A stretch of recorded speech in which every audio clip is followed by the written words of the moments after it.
In this video, I will show you how to get a custom cursor on Roblox. So let's jump straight into it. So in order to do this, first you want to make sure you've got the cursor downloaded that you want to use. A good website you can use for this is called ososkinner.com. So what you want to do is come across to ososkinner.com/interface/cursor to be taken directly to the cursors available. Now you can go ahead and choose from the available designs and choose which cursor you would like to download. In this example, I'm going to go ahead and choose this red circle cursor here. So what you're going to want to do is click onto your cursor. If there's any ads, you can just close these down as well. And then what you want to do is come to the right hand side of the cursor, and underneath the element options box you want to click onto download, and this is going to go ahead and download your cursor folder, as you can see up here. So what you want to do is go into your downloads folder to open up the cursor folder.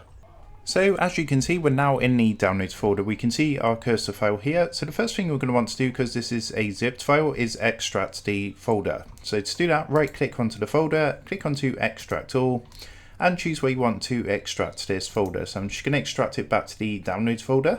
As you can see, we've now got the folder here extracted. So what you want to do is double click onto this, and you can see we've got our cursor image ready. Next, what you want to do is make 4 additional copies of this folder. So just click onto the cursor, hold Ctrl and C, and then press Ctrl and V, and just do this 4 times so that you have 4 copies of the original cursor. Next, what we're going to do is rename all these different cursor copies. So you want to rename them as follows. So for the first one, we're going to call this one ADV cursor. Then we're going to put a dash and then put default.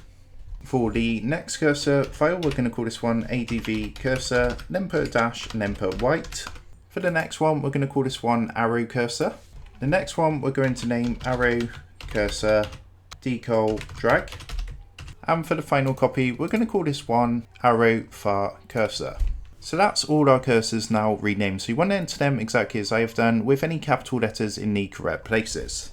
So once it's done, what you're going to want to do is just keep this window open and come back to your desktop. Next, what you're going to want to do is come down to the bottom left hand corner, click onto your search icon and type Roblox player into the search box. And underneath best match, you should now see the Roblox player. What you want to do from here is right click and then click onto open file location. Next, from here, what you're going to want to do is click onto the Roblox player, then right click and again click onto open file location. It's going to take you into the actual folder for Roblox. Now what you want to do from here is come into content, then you want to go into the textures folder, then go ahead and double click onto the cursors folder, and then go and double click onto keyboard mouse. Next, what you want to do is go ahead and bring up your folder with all your created cursors over here, and you just want to drag and drop these into this folder into Roblox. Now if you get a message coming up, say asking whether you want to replace the files in the destination, go ahead and agree to this, and it might ask you for administrator permission, so just go ahead and press continue, and it's going to go ahead and replace all these folders, so you can just do this for all current items. Now what's going to happen is when you next start up Roblox, you will notice that your cursor will have changed. So that's how to go ahead and change your cursor on Roblox. I hope this tutorial did help you out today, and if it did, I would really appreciate it if you was to consider dropping down below the video, leaving a like and also subscribing to the channel. With that being said, I just want to take a minute to thank you guys for watching this tutorial, and I will see you in the next video.